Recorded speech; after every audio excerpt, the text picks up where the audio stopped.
So here's comic book number 2 for the review, which is Assassins here. Now this comic is actually based on the film, the 1990 film Assassins, the one with Sylvester Stallone and Antonio Banderas.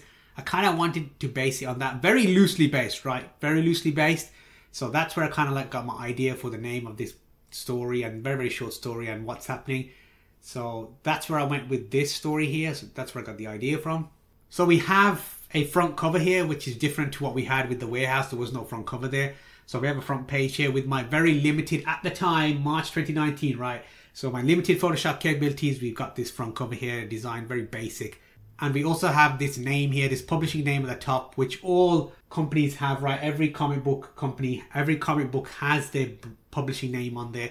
So I chose my.comics. So I can't even remember the reason why I called it my.comics. I think it was like my D for the digital and then art comics, something like that. I believe so. I honestly can't remember because there was no thought behind it. There was no reasoning behind it that really spoke to me. It was just like, hey, I need a name. Yeah, this sounds good enough. Let's just stick it on there, right? And not really thought about why you're choosing a name. What does it mean? Why are you trying to get across with that name? What are you trying to be with that name? What's the purpose and meaning behind that name? So that's how poorly that name was chosen there for the publishing company in terms of my.comics. I don't even remember what it meant. And there we have at the bottom as well, written and illustrated by Palmy. Yes, I actually wrote the story and illustrated it. So that's very hard to do, right? You're doing everything by yourself. Now, as we all know with comics, when you're creating it, it's a team of you, right? One person does the artwork, one person does the coloring, one person does the lettering, another person may do the front cover and all that stuff. And one person does the writing, right? There's a lot of people that come together in terms of a team, work together to create a story, and I'm doing this by myself. Very, very difficult, very, very hard. Whatever, right? You've got to do, if you're interested in it, if you really believe in something, then you go and do it.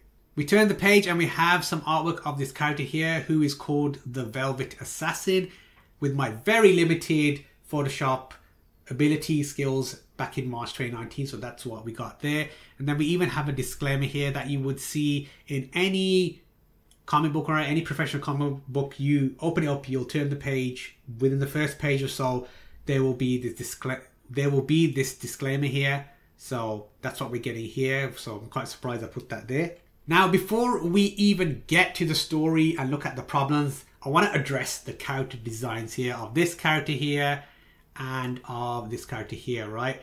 At the time, the reason why I created this character design is because I was just copying what other people were doing. So I went to DeviantArt, I went to social media, and in order for you to get the likes, the social media validation, the external validation, right? Everybody wants to be externally validated and have the likes, right? You had to create characters like this with very large assets, shall we say. So that's my thinking back in March 2019, which is like, hey, I want people to notice me, so I'm going to create artwork like this and I'll get noticed. For the wrong reasons, all right, as well. I'm not proud of this character design here or this character design whatsoever, but I'm showing you because this was my thinking back in March 2019, my process. Now, some of you may like this character design. That's fine. You go and create that stuff, right? That's you. That's cool. No, you know, I'm not going to judge you. You do what you want to do. That's not me. This is not me here. That's not the true version of me, the true reflection. And you'll see this as we go through the reviews of the next comics, how the character design has changed to more the way that I want to do it, right? The more to a true reflection of what I want to create. Very, very important, right? So it's very, very important. You got to make the decision as an artist. Who do you want to be, right? What do you want to be known as? What are you proud of, right? Obviously, I'm not proud of this stuff, but I keep it here so people can see it, right? They can see like, oh, he started off there, but then he changed there. Why did he do that? Because he realized who he is, right? Most important thing you can do in life is to know thyself. Who are you, right? So you don't just do what other people do. You're like, this is me. This is who I am. And this is what I'm going to be doing. So this here is not me. This is not me. This is not me. You'll see this, like I said, as we go through the reviews of the next comics. And you'll see this in Tiger Dragon the Rebirth. We don't have any character designs like this. I'm not doing that. That's not who I am. And that's basically how I want to address this. So that's what I want to address with this character design. It's not the true reflection of me. It's not what I want to do. I'll listen to what other people are doing. I was looking at what other people are doing. and I was just doing it for the social media validation, the likes, the external validation. That's not the way you want to live your life. That's not the way I want to live my life. So that's why I don't do these character designs. If you want to do it, cool, that's fine. I don't want to do it, so I'm not going to do it.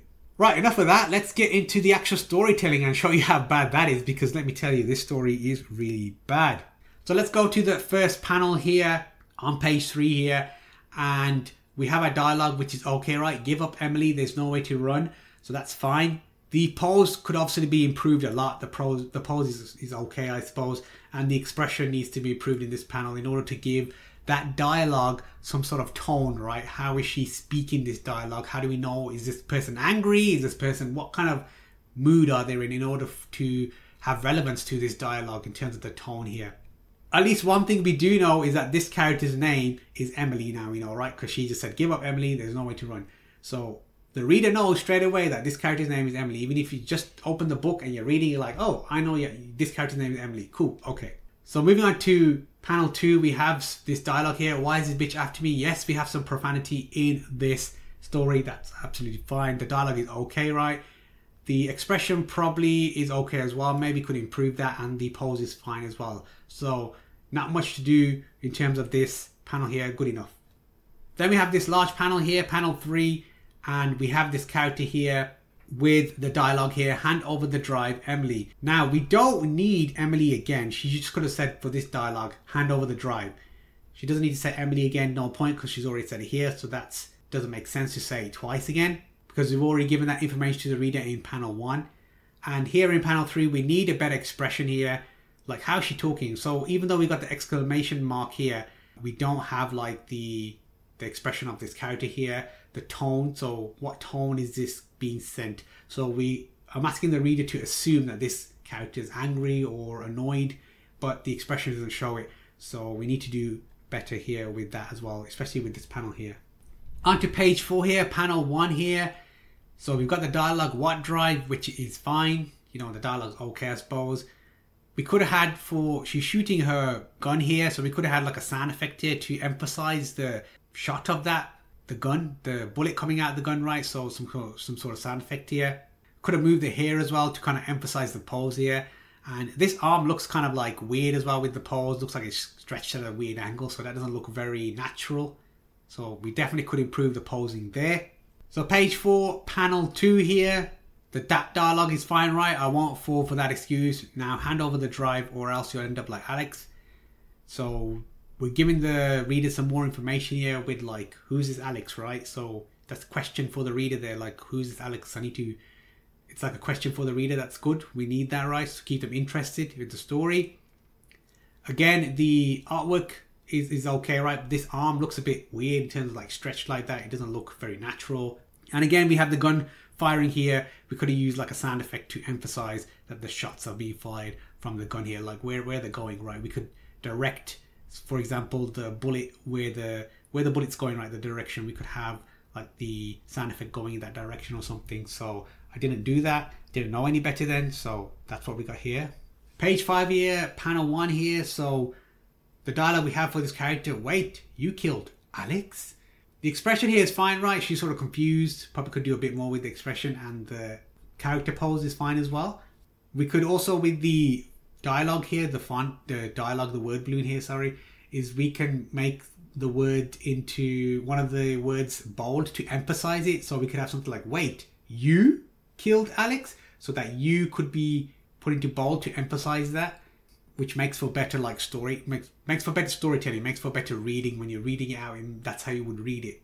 Moving on to panel 2 of page 5 here, we have this character. This pose is very bad. You can tell like she's literally side on here almost, and we've stretched it to some crazy proportions here for the shot to be fired. Again, we could have had some sort of sound effect to show that the shot's being fired, even though we have a decent muzzle effect there. So that definitely needs to be addressed here. This dialogue here is okay. It was a shame I had to kill her. I think what would have been better here is definitely to explain more in terms of how this person, Alex, died, in terms of to antagonize Emily here, right? So kind of like you antagonize your opponent, right? You get the opponent angry. What happens when you get angry? You see the red mist and you make a mistake, okay? Because you're not thinking clearly. That's what we could have done here. that would have been better dialogue in terms of just saying like, oh, I killed her like this and she was this, and you know, addicts begged for her life and something like that, and that sounds better, right? It's better storytelling. So that definitely would have improved this part of the panel area, to have that kind of description or something like, this is the way I killed her, and to antagonize somebody. That's what you want to do in a story. You want to get a reaction of somebody. What does the person do when they get this reaction? How do they react to that comment? What do they do? What action do they take? So moving on to page 6 here, panel 1. That's fine, right? The dialogue's fine here. I'm not going to say, but the dialogue's fine there as well. And the expression is good. I still say the pose needs to be improved, right? The pose, she needs to be more angled, because that arm stretch there is just looks a bit weird. And then again, the shots being fired again got a muzzle effect, but again, maybe some sort of sound effect here to show where it's going, the direction would have been better. Panel 2 here for page 6. This is like, this dialogue's fine, right? Alex couldn't kill me. What chance do you think you have? And again, she's firing here. Again, that pose here, look at it. The pose is all wrong, right? The body is like facing that way, but she's stretching this way. It doesn't look right. That's not the way it should look. Panel 3 here, we can see that Emily says that's enough, and then we've got the expression is fine, but the pose here, again, that arm just looks weird. It just stretched so much that it just looks unnatural, and that's not the way it should be. Again, we have the muzzle effect for the gun here as well. So these last 4 pages, we've literally gone through the same camera shots, right? So if I go back 4 pages here, we've got these like shots here, side on, front here, and then we've got this here, this one here, and then we've got another one here, another one here, and then we've got this one here, the opposite of that, and then we come back, then we come back to here and come back to there. Not much is happening in terms of the camera angles, and it doesn't show where the characters are, right? So we're like, what, 4 pages into the story, and we don't know where the characters are. We didn't have a establishing shot, and we certainly don't know where they are in terms of in relation to each other, right? Positioning, right? Where are these characters positioned? We don't know. And that's really bad in terms of storytelling, because you're confusing your reader. You've got to show your reader where people are located in a room, like an establishing shot, show where people are positioned, and then you can start going and moving the camera around, because at least they have a reference in their head to know rather where each character was or is and where they're moving towards. And then every now and again you want to have an establishing shot to re-establish everything when people move around too much. So that's very important. So here I have not done a very good job whatsoever in terms of establishing the scene, where they are, and where they are in terms of positioning to each other. I'm asking the reader to do a lot of that for me, which is not very good. You are supposed to, as the creator of the comic, you're supposed to provide that information. On to page 7 here, panel 1 here. So now we have some action here, which is actually good now. And one of the first things I want to look at this panel here is this dialogue here that Emily is saying should be higher up, because we're supposed to read it first. So we're supposed to read this one first, and then the reader's supposed to read this one next, right? So because this is slightly higher up, I think most people skip that and go straight to there. So this dialogue should have been up here. This dialogue could have been lower down there. The posing for both of these is horrendous. Like, it is really bad. So if you have a look at the posing here, it's literally the same pose. So I'm using the same pose for this character as I'm using for this character. And that's not good, right? You're not showing the individuality of the character. Each character would not move in the same way. They would move in a different way. That's very, very important to understand that. Definitely something to consider when you're creating action scenes is like, how would character A move compared to character B? They wouldn't move the same, right? They have different way of doing things, and that's very important. Just as the way they talk. Character A does not speak the same way as character B. They all do it in their own way. They talk in different ways because of where they come from, their background, etc., etc. So that's very important when you're doing your story, is think about character A and character B, and how they act, the way they talk, the way they move. Very, very important. So what we could have done with this pose, obviously, is make these poses way better, but also to add to the movement, right? The way that they're moving is to move the hair. So to move this ponytail and move this character's hair as well adds to the effect of motion. So that's one of the things you can do as well. Very underrated, very neglected, especially in 3D art, is you forget about the hair. And this is the thing that I've learned, right, as I'm going through when I was creating comics. I was like, hold on a minute, to make this look more better is what can I do for this character to make that motion effect like they're actually moving. And I can move the hair, I can do certain things right in Photoshop and things like that, which I didn't know I could do at this point in time. But these are all the things I'm learning. These are all the things I'm sharing with you. So if you also have a look at the guns here, they're not even aiming at each other. They're kind of like very poorly placed and they're just firing, and it's just really bad overall. Even though it's an action scene, it is just very badly done. And that's what you get when you don't know anything about comics, or when you think you know something about comics and you're thinking like, hey, this is what a comic looks like. It's like, yeah, it looks like a comic, but it's not actually a comic because you don't actually know. It's not very well, even though it's action scene, it's not very well done. Now, panel 2 here at the bottom of page 7. This is me being super lazy, right? This is me being super lazy. Basically what I've done here is I have got this camera here and brought it all the way around, and now the camera is behind this character here. It's exactly the same pose, okay? Nothing has changed. The pose is the same. If you have a look, the leg here for this character is exactly the same here, and the leg here for this character is exactly the same here. Nothing has changed, right? So same pose, there's no actual movement. We're still like almost frozen in time here, and we have this the same here. Again, how can we improve this? Well, the pose obviously could be improved. The hair here to show like there's movement being taken, movement is being done here. And then also got the dialogue here, which is fine, right? The dialogue's fine here, where she's got die bitch, and the other one like there's my opening. So we could have done better with the expressions here as well, even though we can see one expression here. She looks like she's angry, but we could have done better with that in terms of the expression here. Barely we can just about see the expression. But again, this is me being lazy, right? Where I didn't know any better. I've just moved the camera all the way around, and then these characters haven't even moved. So where's the passage of time? We don't even see passage of time. There's no way they would be stuck like that. This ain't the Matrix, right? Where it's frozen in and we're doing like a 360 kind of move with the Matrix.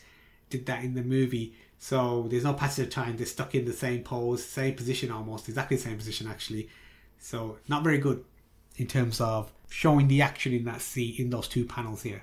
So page 8, we actually have some panels. 1, 2, 3, 4, which is kind of surprising. So panel 1 here. Yes, she's got hit here, Emily, and we have some decent blood effect here, which is not bad actually, decent blood effect here. And we have her, you know, the expression on her face tells it all, like that hurt, right? So we've done pretty decent here. Obviously the hair here, we could have done better with the hair, because the hair would not be like that. It would be, because remember gravity goes down. So gravity is pulling down, the ponytail would not be like that. The ponytail will probably come down like here somewhere maybe. So the ponytail will come down here because of gravity, or it could be around the back here a bit more, right? Something like that. So that's where the ponytail should have gone in terms of the posing of that hair. In terms of this dialogue here, it's probably not required, right? Damn it, I'm hit. Like, why do you need that dialogue? The picture says it all. The picture should always say it all. The artwork should tell you more about what's happening to that character, and the dialogue is only there to add to that, right? So there's no need in my kind of like experience now. I would not have that dialogue in there. I would just have this here and probably focus more on the character's expression than have this, or maybe their inner thoughts, right? They would not say this out aloud. You would probably have the inner thoughts, and this should probably be a thought balloon, not an actual dialogue balloon. So panel 2 here, prepare to die and say hello to Alex for me, and then click, which means she presses the trigger on the gun there, and it looks like I'm out of bullets. Now that's okay. I mean, this panel's okay. It's not too bad, but it obviously could be better. Now what I would have done is, she just got hit here, Emily, so she should be on the floor, right? She just got hit, and this would have been better. Would have had more like emphasis, more gravitas to the scene if she literally put the gun to her head and was about to pull the trigger, right? It looks like she's gonna just blow her brains out. That has more impact with the story. That would have been much more better. So that's me getting better with storytelling now, right? Thinking about this. I didn't have that knowledge back then. I have the knowledge now, and I'll share with you how I got the knowledge at the end of the video, so look out for that. So that's what I definitely would have done, where like Emily's incapacitated or something's happened, she's going to be shot. This character here just walks up to her, puts the gun to her head, and is pulling the trigger, and then she says this dialogue here. So that would have been a lot more better than just having it like this, where they're far away or very, very far apart. So that would have been so much more better. So this panel here, panel 3 here, she says, never mind, I prefer to do this the old-fashioned way. And then the 4th panel here, Emily says, so do I. Now what would have made these better is if we showed her throwing the gun away, like you went click, and then this character here threw the gun away and just says, you know what, I prefer to do this the old-fashioned way anyway. And then here Emily could, like, let's say for example she's put the gun to her head, right, because she's just been shot. She shoots her and then there's no bullet in there, right, so nothing comes out. Emily hits the gun and the gun goes flying, right, and then this character says, I prefer to do the old-fashioned way, and she says, me too, or something like that. And then they basically, it's almost like they're ready to go and fight, right? It's the next part of the sequence, so to speak. So that would have been a lot more better than having these 4 panels. Would have made the story a heck of a lot more better, because we have some interaction between these two where they're not so far away. Page 9, panel 1 here on the right. This is absolutely awful posing. Look at this. Oh, it's so horrible. It's just like, oh, cringeworthy. So, for example, we have the sound effect crunch here. There is no impact here, right? There's no impact here whatsoever. And here she's saying, take this as well. It's like, you don't need dialogue like this. This dialogue is just not required. So, when it comes to like an actual fight sequence, if your character's like Spider-Man and is talking halfway through the fight, that's Spider-Man, right?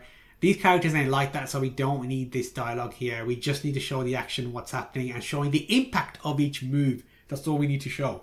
Moving on to panel 2 here. Just as bad here. Absolutely horrendous posing here. And we have whack here. Again, there's no real impact here in terms of the movement here. So she's gone to punch and then she's kind of like moved away from the punch. She's hit her, so to speak. It looks like she's hit her anyway. The posing here is just very, very bad. There's no movement in terms of the punch happening or the kick happening. The after kind of like movement here. Very, very important to have that movement. So there's no movement here in terms of what's happening with the punch. You can tell she's kind of like punched there and it's kind of like moved here. It's okay. I mean, it's not fantastic. It's for a comic that is like your second comic. It's okay, right? It's definitely not the standard that I would expect of myself. If you have a look at Tiger Dragon, the Rebirth, the fight sequences there are so much more better, right? Way improved than what we have here. So page 10, panel 1 here, we can see that this character has actually been hit in the face and has got blood here. And they say, lucky hit, that won't happen again. Now, I think what would have made this panel a lot better is to have like some sort of smirk here on this character, a better expression, where she actually likes it, like she's been hit, and that she's saying like, okay, it's not going to happen again. So that would have given more like insights into that character, like, okay, this character doesn't mind getting hit. They're used to getting hit. The fact that they got hit with the bleeding, it's like, yeah, bring it on kind of thing. Like where they actually like that. They would actually like to have a bit of challenge, a bit of fight from their opponent. And that tells you a lot about the character, right? In terms of this character here. The way if that expression was there. So that's how we could definitely improve that panel there. Panel 2 here for page 10. This pose here is absolutely horrendous again. Look at this pose. It's ridiculous. And this dialogue here, we don't need it. You missed. We just need to show it, right? We just need to show Emily punching here and missing, because this character on the left here is dodged out the way. That's all we need to show. We don't have any dialogue saying you missed, because remember, the picture should say more than the dialogue, and the dialogue is only added afterwards to add context to that particular image or particular artwork. Moving on to page 11, panel 1 here, we have this really horrendous posing here. Look at this punch here. Nobody punches like that with the arm extended. To get power, you got to have the arm at an angle, right, to get that power. And that's not the way it works. So this is very bad posing by me, not understanding how human anatomy works. However, the expression here is pretty decent, right, for Emily here. Shows that it hurts, it's painful. The whack here adds some sort of impact, but again, it's not that good. Just look at the pose, it's just horrendous. There's so many ways we can make this better right now. So many things I could do to make it better. We can move the hair to add impact in terms of the power as well, and you can do other things as well. So yeah, it's not very good at all whatsoever, this panel here. Moving on to panels 2 and 3. This is me being lazy again, because if you have a look at these two panels here, it's literally the same panel. So what I've done, if you can see this as one render, right? So this is one render, all right? Imagine, ignore the gap in the middle. This is one render here, and all I've done is put the one render in here to show this character here, and then put the same render in this panel here and just to show this character here. So that's very lazy, right? You should be moving the camera around more. You should be being a bit more dynamic with your movement of the camera and showing the story to keep the reader engaged. So this is very lazy of me. Again, like I said, I didn't know any better. So on to page 12, panel 1 here. This is me being lazy again. Why? Because this is exactly the same render that I had in this panel here, page 11, panels 2 and 3 here, right? It's the same render. The only difference is this character here, right, is the expression here for this character. Is the expression for this character here. If you have a look here, and then we go to here, see the only thing that has changed here is this expression here. Everything else is the same. The camera shot, the camera angle, the framing, everything's the same. All I've done is just moved her head up and her chest up and everything in order to see and talk and do the dialogue. That's all we've done here. So that's me being very lazy again, not good enough there. The dialogue here is fine, right? Are you going to beg for mercy like Alex did? And then she says, go to hell, because we already know this one here, Emily, she loves to swear. So she loves the profanity, right? And that's absolutely fine there. So that's okay in terms of the dialogue. So moving on to panel 2 here for page 12. This dialogue is fine, good. There's still some fight left in you.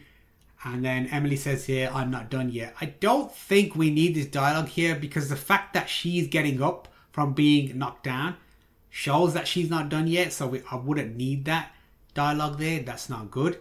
So I would really remove that dialogue. I wouldn't have that dialogue. This is enough, right, to show that she's getting up from being knocked down. That's absolutely fine. However, there is one big problem, and that one big problem is this character here. This character here on the left has been in the same pose for the last 3 panels. If you look at this pose here, both the same. If we go to this pose here, exactly the same. Same pose, right? So she's been in the same pose for the last 3 panels. That's not good. It doesn't show like passage of time, okay? So it's very, very important. Like, how can this person be in the same pose for the next 3 panels? The passage of time is very slow, and that comes to pacing, right? Pacing of the story, very, very important. So you need to consider that when you are moving your characters around, the camera around, everything. Like, this character would not be stuck in the same pose for the last 3 panels, right? They definitely would have moved by now, or done something would have changed, or some sort of movement or something. So that's just me being lazy, not understanding passage of time and pacing in terms of storytelling. Moving on to page 13 here, panel 1. Again, we have some really bad posing here, where she's gone to punch Emily and she's blocked it here. It's a really bad pose. Look at it. Look at this block. I mean, come on, who blocks like that and who punches like that? It's really very, very tame. And then we have my turn here. We don't need that dialogue really. This is just very bad overall posing whatsoever. We could have made the block more better. In terms of make it look better, right? This just looks really amateurish. We could even break this down into 2 panels, right? Where Emily's gone to punch, she's blocked it, and then we can like zoom into this character's face and then say, now it's my turn.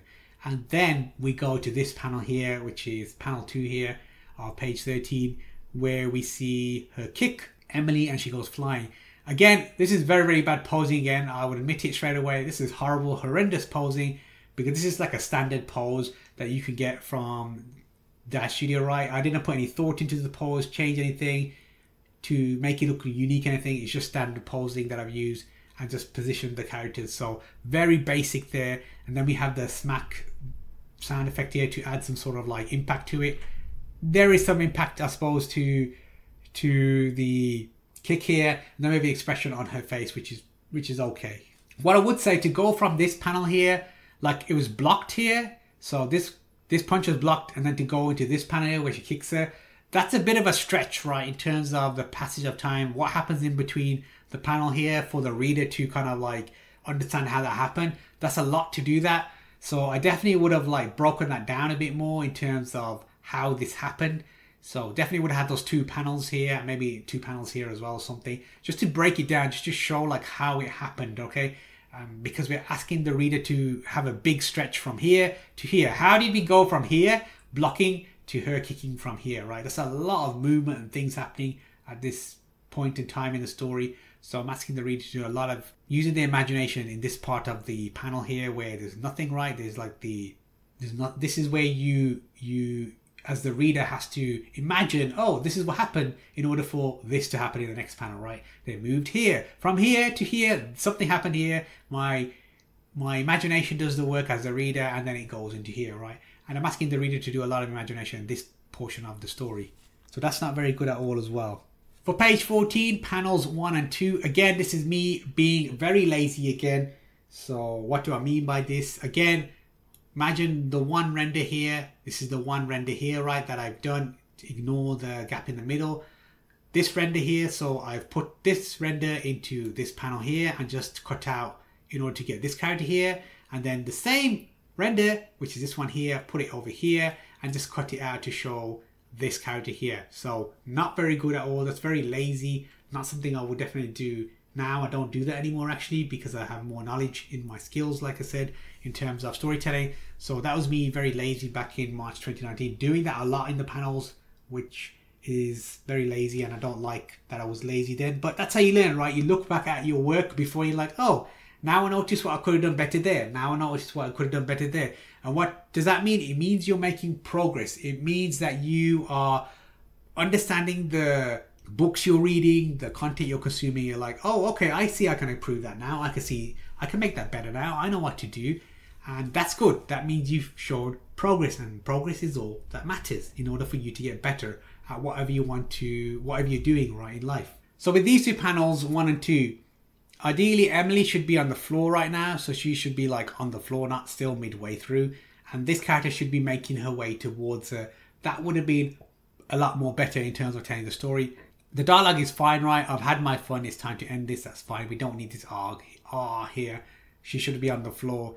And that's where we get to this panel here, which is panel 3 on page 14. So she's literally like on top of her now, and she's going to like beat the living daylights out of her, beg for mercy, and she's like, never. So maybe we could have a bit more in terms of expression here from our character here. The hair again, look at the hair, right? Remember, gravity is going down, so the hair should be like covering her face over here. It should move down here. The hair should definitely be over here somewhere, and her hair should be a bit more further back as well because of gravity. If you really want to be a bit more like realistic, I suppose, with your rendering, this is how it should be. We have some problem with the artwork here as well. Her leg is intersecting with her hip here on the side. So that's something that's really bad. I never thought about that, right? To look for these things now. Again, I notice all these things now because of Tiger Dragon 3, because of all the things I've made, right? All the mistakes I've made. You notice these things when you make the mistakes. So every time when you create a render now, you're like, let me go check for this. Let me go check for this. It's almost like you have an internalized checklist that you have, right?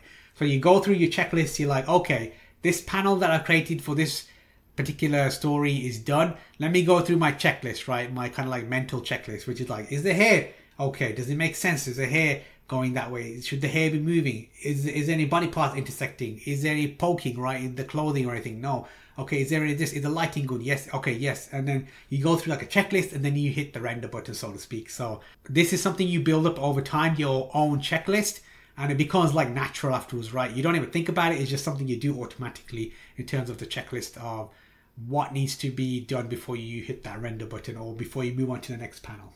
So here for page 15, coming to the end of the story now, panel 1 and panel 2.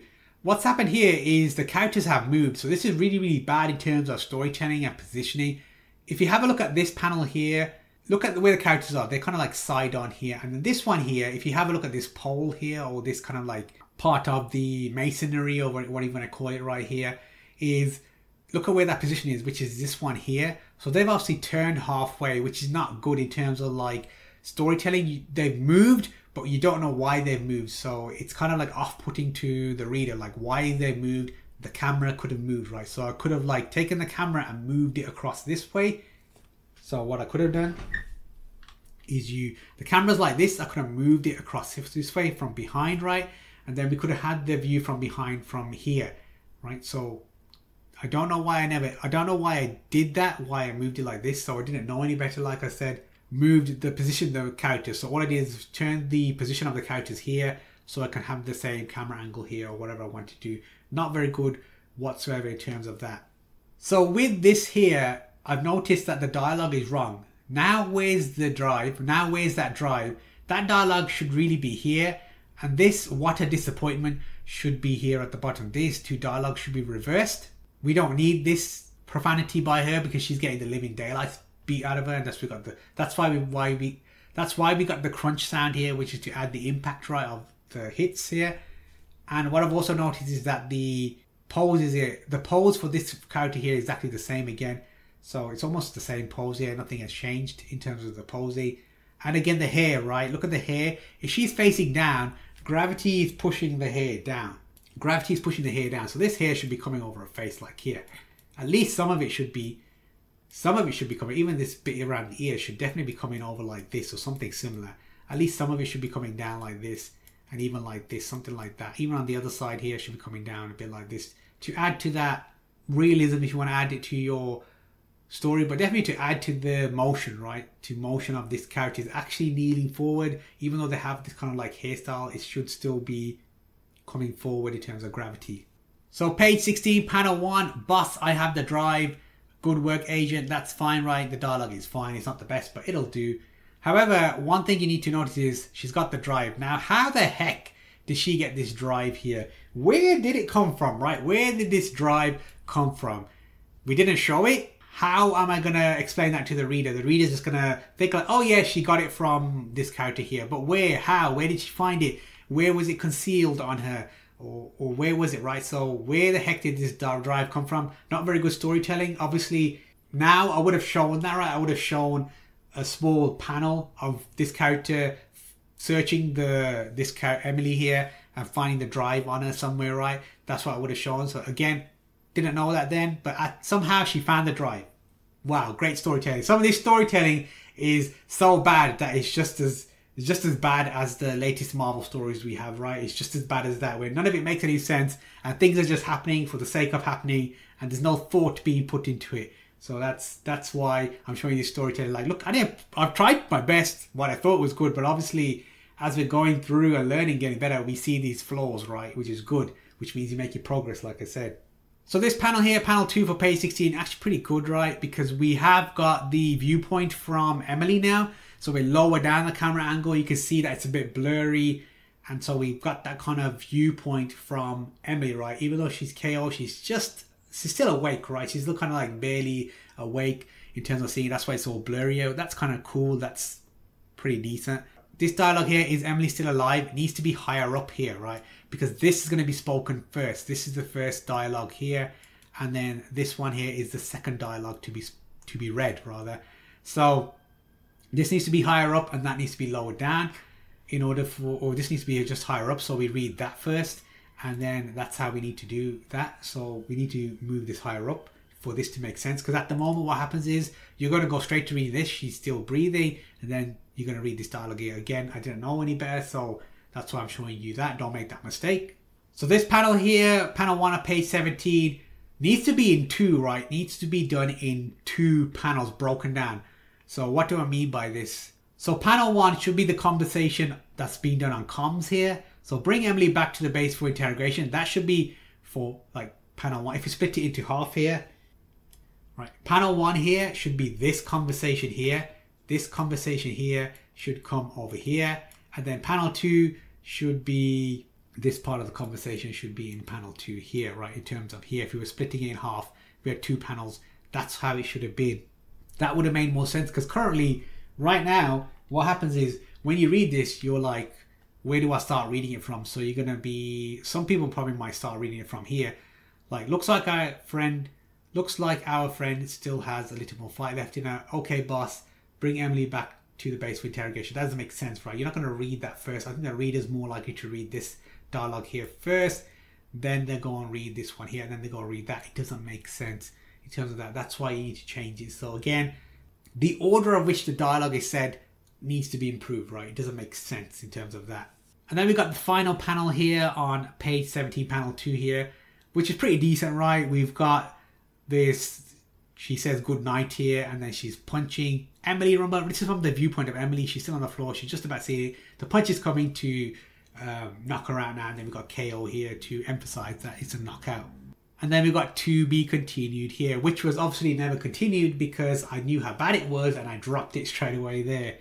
So that was the review of the Assassins comic. Now we're going to move on to the third comic that I made, which is based on Superman and Supergirl, right, in terms of the DC universe. So we're going to go there.